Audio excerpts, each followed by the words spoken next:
Why is it that the more deeply one understands life, the more distant one becomes from it? Why does intelligence, which should connect us to the world, instead cast us into solitude? In this video, we will explore the quiet tragedy of true intellect, the hidden law that binds wisdom to loneliness. True intelligence is not a mere accumulation of knowledge, nor is it the cleverness often rewarded in society's bustling competitions.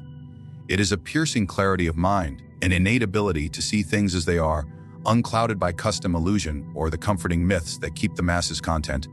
It is rare not because few are educated, but because few are willing or able to strip away the veils that conceal the ugliness, futility, and absurdity of existence.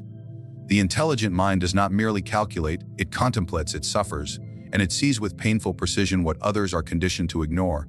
In every age, the number of truly intelligent individuals remains vanishingly small. The vast majority of people, regardless of their professed beliefs or formal training, are driven by instinct, imitation, and appetite. They function within inherited patterns, adopt borrowed opinions, and rarely question the purpose of their pursuits. For them, life is a succession of entertainments, obligations, and conventions. They may appear content, theirs is the contentment of unawareness, a quiet sleepwalk through the corridors of existence. They speak of happiness, of goals and dreams. These words are little more than echoes from a culture built on distraction. The intelligent, however, cannot sleep so easily. Their consciousness is acute, their sensibilities are refined not by taste but by insight, where others are comforted by surface-level explanations, by religion, politics, gossip, or career. The intelligent discern the emptiness of such constructs. They ask questions not because they are rebellious, but because they cannot help it. Their minds penetrate through the common lies and half-truths, and in doing so, they find themselves in a peculiar position not above others, but apart from them. This separation is not a chosen arrogance, but a natural consequence of their perception. Just as a person with exceptional hearing cannot enjoy the noise of a crowded room, the intelligent cannot immerse themselves in the dull rhythm of ordinary life. They are like strangers among their own species, alienated not by choice, but by cognitive dissonance. Their joy is rarely found in festivals or social gatherings, for these things demand a kind of spiritual simplification they are incapable of sustaining. It is not that they dislike others, that others speak a language foreign to their inner being. This rarity of intelligence creates a paradox. The more intelligent a person is, the more clearly they see the poverty of collective thought, and the more isolated they become. They are seldom understood, even less often appreciated. Most people respond to such minds with suspicion or hostility. They sense, instinctively, that the intelligent do not share their illusions, and this breeds a subtle resentment. The intelligent individual, therefore, walks through life much like a solitary traveler in a land of rituals he cannot partake in. He observes but rarely joins. He listens, seldom speaks. When he does speak honestly, he is seen as bitter, cynical, or strange. This isolation is deepened by the fact that intelligence does not lend itself easily to social camouflage. While others can adopt the masks necessary for easy communion, the intelligent find such deception exhausting. Their honesty becomes a kind of curse, preventing them from enjoying the shallow comforts of flattery, pretense, and mutual delusion. Even when they attempt to belong, their very nature betrays them. They are too reflective, too serious, too intense.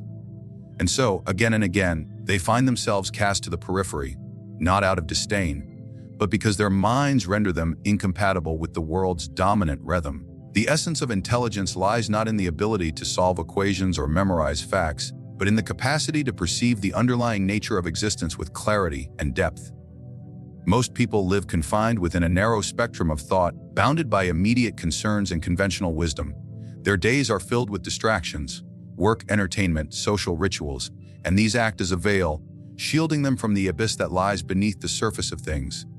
It is only the truly intelligent, the inwardly reflective, who penetrate this veil and confront the reality that lies beyond comfort and illusion. Depth, in this context, is not merely a matter of thinking more, but of thinking differently. It is a kind of inner vision, a silent intuition that cuts through the noise of the world and exposes the fragility, the vanity, and the fundamental purposelessness of so many human endeavors. The deep thinker does not merely observe the behavior of men, he perceives its roots in fear, desire, pride, ignorance. He does not take the words of the crowd at face value, for he understands that most speech is camouflage, a means of disguising the truth rather than revealing it. Where others see achievement, he sees futility. Where others celebrate status, he sees insecurity. Where others indulge in pleasure, he sees escape. Such vision is not something one learns, but something one suffers. For once the eyes have been opened, they cannot be shut again. The illusions which sustain the common man, belief in progress, in love as salvation, in society as virtue, in distraction as happiness, are all laid bare as mechanisms of denial. The intelligent man cannot share in the games of the world, for he knows they are games. In moments of social festivity, where laughter and joy seem to fill the air, the deep soul remains unmoved. He sees not merriment, but performance, not genuine connection, a pact of mutual evasion. In romantic declarations, he hears echoes of dependency, not devotion. In the marketplace, he sees not prosperity, the machinery of desire grinding endlessly forward, always promising but never fulfilling, while others live by surfaces, by what is said, worn, bought, or displayed. He sees the undercurrents, the quiet despair, the anxiety, the yearning that no transaction or celebration can cure. This depth creates a chasm between the intelligent and the ordinary. For the ordinary, life is lived horizontally, a continuous line of events, tasks, ambitions, and relationships, none of which demand much vertical inquiry. But for the intelligent, life unfolds vertically. It plunges downwards into mystery, contradiction, painful truth. Every smile conceals a shadow, every promise harbors its own betrayal, and every certainty is built on sand. This vertical vision makes even simple pleasures complex. For beneath every joy, the intelligent mind detects the impermanence that will soon erase it. To live with such perception is to live with a kind of inner exile. For what one sees cannot be unseen, and what one understands cannot be ignored. The ordinary man may complain about the burdens of life, but he still finds refuge in its diversions. The intelligent man, however, finds no such refuge. His awareness is too great, his mind too penetrative. He knows that the solutions offered by society, marriage, wealth, popularity, faith, are not answers, but anesthetics. They numb the pain of existence without curing it. He cannot participate in these rituals without a quiet voice, whispering their hollowness. Others perceive only the surface of things, and in that surface they live, love, and die. But the intelligent perceive the depths, and in those depths they dwell alone. Their insights become their isolation, their understanding a burden that cannot be shared. To speak what they know would be to offend. To remain silent is to endure. They walk among people as if behind a pane of glass, close in proximity, but distant in experience.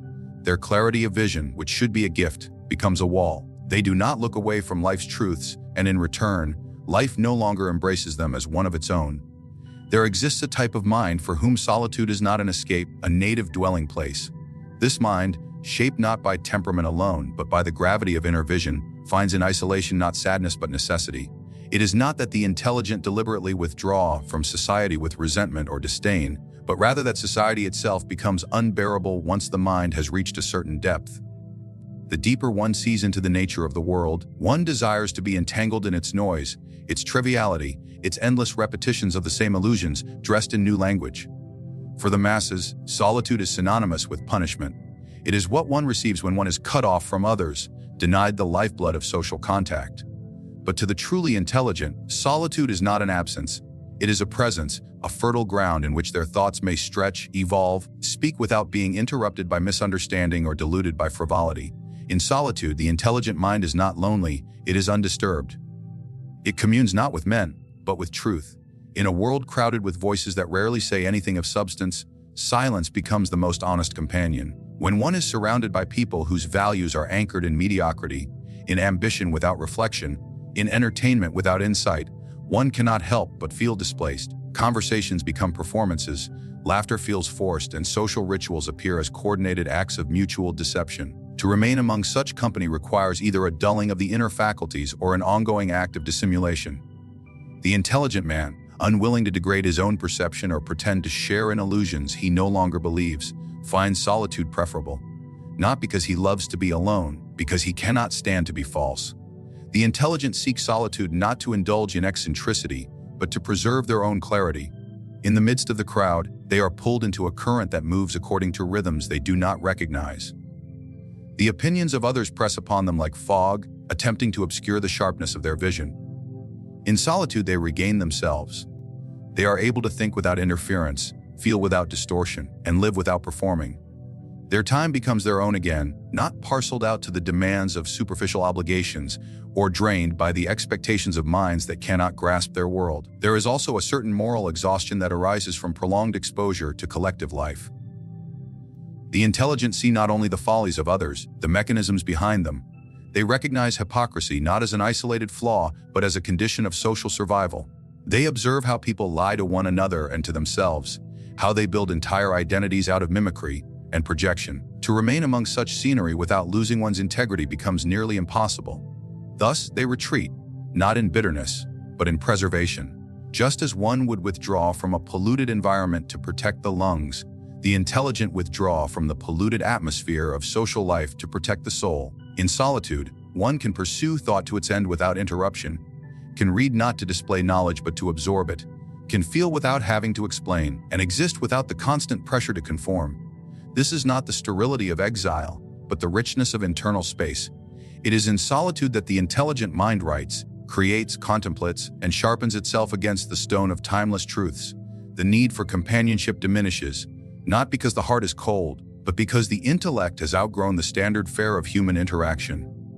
Even moments of joy take on a different quality in solitude. They are not shared through laughter in groups, but felt as a quiet warmth when an idea suddenly takes shape, when a passage of music resonates deeply, when a philosophical insight emerges after long gestation. These are not moments that the majority would even recognize as joy, but to the solitary mind, they are profound affirmations of being alive. The richness of solitude becomes a haven, not chosen by arrogance, but revealed through awakening. Once tasted, the noise of the world can no longer compete with the peace found in the inner sanctuary where one's thoughts, no matter how heavy, at least speak in a familiar language. To understand human nature is not a triumph, but a torment. It is not a treasure gleaned from study and reflection, but a wound acquired through vision too clear for comfort. The common man delights in mankind, in its customs, affections, dramas, and declarations. But the intelligent man, the one whose insight reaches beyond the facade, does not merely observe mankind, he dissects it. He perceives the animal beneath the costume, the impulse behind the gesture, selfishness beneath the mask of benevolence. Such vision is not sought for pleasure. It comes unbidden, as a consequence of mental clarity and philosophical courage, and with it comes a sorrow from which there is no real recovery. The first revelation is that man is not noble, not in essence, not in the unfiltered rawness of his instincts. He is a creature of desire, of appetite, of fear masked as morality and vanity, parading as virtue.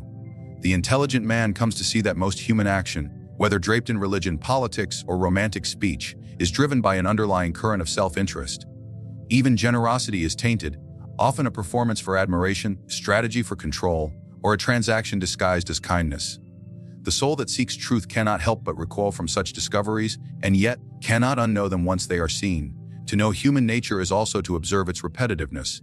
The same patterns of betrayal, the same cycles of violence, the same hypocrisies of society repeat endlessly, as if humanity were caught in a dream from which it refuses to awaken.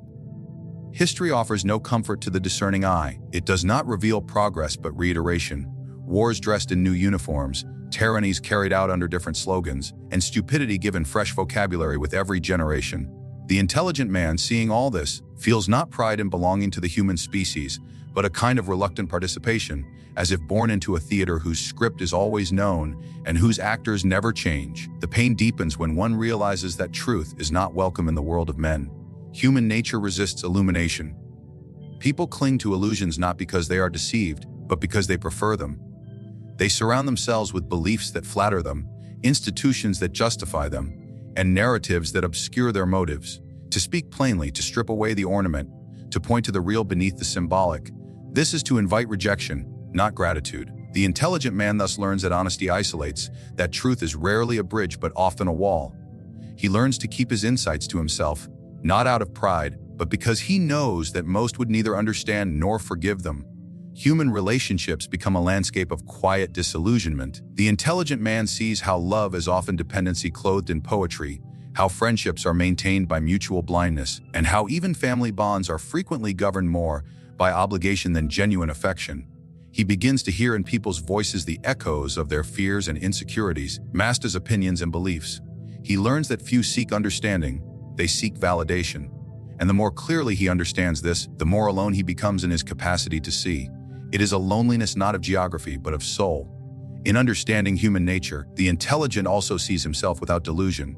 He sees in his own motives the same impulses he observes in others. There is no sanctimony in his insight, only a heavier burden. He does not float above mankind like a god, but drags himself through its muck with open eyes. He sees his own need for recognition, his own susceptibility to pain, his own entanglement in the absurdity of being. But unlike others, he cannot pretend otherwise. He is condemned to live in full knowledge of the farce in which he plays a part. And this consciousness, though lucid, offers no consolation. Even the attempts to reform humanity seem pitiful to him. He knows that lectures will not change instinct, that systems will not purify nature, that laws cannot transmute desire into virtue. He watches as well, meaning ideals crumble under the weight of human pettiness. He learns that for every high principle, there is a loophole made of selfishness. For every righteous cry, a shadow of hidden gain. He does not hate mankind, but he cannot admire it. He does not condemn life. He cannot revere it. He walks through the world with the heavy gaze of one who sees too much and knows that the very act of understanding has distanced him forever from those who still find comfort in illusion. The fate of the intelligent is not chosen but inherited, not crafted but revealed through the slow agony of vision. To see the world as it is, not as it pretends to be, is to live at a distance from it, not above it nor beneath it.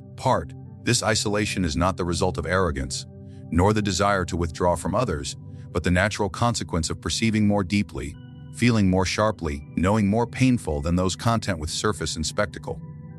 The world, for most, is a place of belonging, a theater of companionship, comfort, shared illusions. But for the inwardly vast, it becomes a hall of echoes, a place where genuine connection is rare and noise drowns out meaning. Their solitude is not self-imposed, but a necessity carved by clarity. What others embrace as community, the intelligent must endure as crowd. What others call pleasure, they must navigate as distraction. And what others call human nature, they must carry as knowledge. Yet in this exile there is a certain tragic dignity. For in forsaking the comfort of illusion, they possess the one treasure the world does not give freely, the unflinching truth of things. It does not console. It does not embrace. It is real. And for those who are able to bear its weight, it becomes the only companion worthy of trust.